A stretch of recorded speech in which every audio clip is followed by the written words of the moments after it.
नमस्कार, आप देख रहे हैं सी न्यूज। मैं हूं आपके साथ अभिषेक शर्मा। सी न्यूज पर आप सभी का स्वागत है। सी न्यूज पर वक्त है न्यूज आर का। इस न्यूज आर में आइए नजर डालते हैं इस खास खबर पर। राजधानी लखनऊ के ठाकुरगंज थाना क्षेत्र अंतर्गत मेहताब बाग से 15 मई से लापता 11 वर्षीय अयान का शव मिलने से क्षेत्र में हड़कंप मच गया है। बता दें कि मुफ्तीगंज की निवासिनी नाजमा का इकलौता बेटा अयान 15 मई को ट्यूशन पढ़ने गया तो वापस नहीं लौटा। काफी खोजबीन करने के बाद नाजमा ने गुमशुदगी की रिपोर्ट दर्ज कराई थी। बच्चे की तलाश में पुलिस के हाथ लगी एक सीसीटीवी फुटेज सारी गुत्थी सुलझा दी। सीसीटीवी फुटेज के आधार पर जब पुलिस द्वारा नसीमुल हसन और फ्रिंकू नाम के युवक को गिरफ्तार कर कड़ाई से पूछताछ की गई तो उसने जो बताया उसे सुनकर सभी के होश उड़ गए। नसीमुल हसन पेशे से इलेक्ट्रीशियन है जिसका नजमा के घर आना जाना था। 15 मई को कोचिंग जाते समय रास्ते में उसने बच्चे को पतंग दिलाने के बहाने अगवा कर लिया था और मेहताब बाग में एक खंडेर नुमा स्थान पर बच्चे को दर्दनाक मौत दी थी। इस दरिंदे ने पुलिस के सामने कबूल किया कि पहले उसने अयान का सिर दीवार में लड़ाकर फोड़ा, फिर उसका गला दबाकर हत्या की।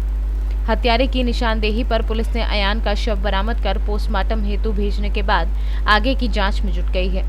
हत्या की वजह अभी सामने नहीं आई है, किंतु पुलिस अवैध संबंधित सहित कई बिंदु को लेकर हत्यारे से पूछताछ कर रही है। सर, थाना ठाकुरगंज अंतर्गत जो बच्चे का शव मिला है, क्या है ये पूरा मामला? ठाकुरगंज पुलिस स्टेशन में दिनांक 15/5/2020 को एक लड़के की गुमशुदगी की रिपोर्ट लिखाई गई थी।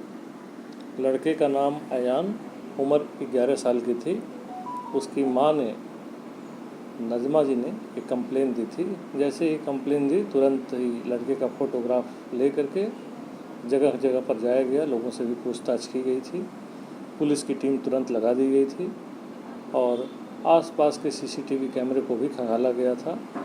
और क्योंकि शुरुआत में ये रिपोर्ट थी कि लड़के के पास में मोबाइल फ़ोन है, तो उसके आधार पर भी तकनीकी रूप से भी हमने कोशिश की जान लेने की। और उसी दिन क्राइम नंबर 255/20 धारा 363 जो किडनैपिंग की धारा होती है वो लगाई गई थी। ये सारी पूछताछ और छानबीन चल रही थी। इसी के क्रम में आज एक लड़का जो इनके परिवार का पूर्व परिचित है, जिसका नाम है समीउल हसन उर्फ रिंकू, एक सीसीटीवी फुटेज में उसी के जैसा एक व्यक्ति दिखाई दिया। पहले तो उसने इनकार किया अपनी उपस्थिति से, लेकिन बाद में हमने जब ठीक से उससे पूछा और लोगों को भी दिखाया कि नहीं, ये तो उसी तरह के कपड़े पहना हुआ है, उसी तरह से चल रहे हैं, जो बिल्कुल जो दिखने का तरीका था वैसे ही था।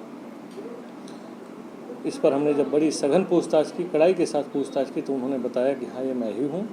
और उन्होंने फिर इस बात को स्वीकार किया कि उस दिन वो ले करके गए थे लड़के को और वहाँ पर किनारे ले जा कर के लड़के को इन्होंने पहले लड़के का सिर दीवार से मारा। उसके बाद से लड़के का कुछ कपड़े वहाँ पर थे, जो अबेंडेंड हाउस है, वहाँ पर कपड़े से उसका मुंह दबाए और गला घोट करके उसकी हत्या की इन्होंने स्वीकार किया। इस निशानदेही पर, इनकी बात के ऊपर हम लोग तुरंत ही वहाँ पर पहुँचे। पुलिस की टीम गई, उसने देखा वहाँ पर लड़के का शव था, वहाँ पर बरामद किया।